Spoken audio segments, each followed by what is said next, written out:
Gaza തെരുവിലെ ചോര കണ്ട് ഞാനും എഴുതട്ടൊരു കണ്ണീർ കാവ്യം.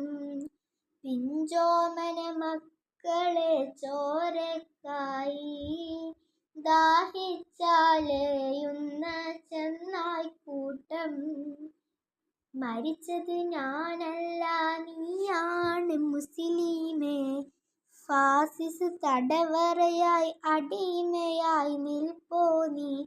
എന്നു തീരും ഈ കണ്ണുനീരിൻ മോചനം നേടുകില്ലേ?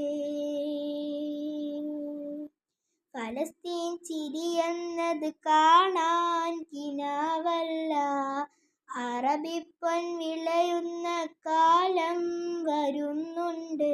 തഖ്വ കൊണ്ട്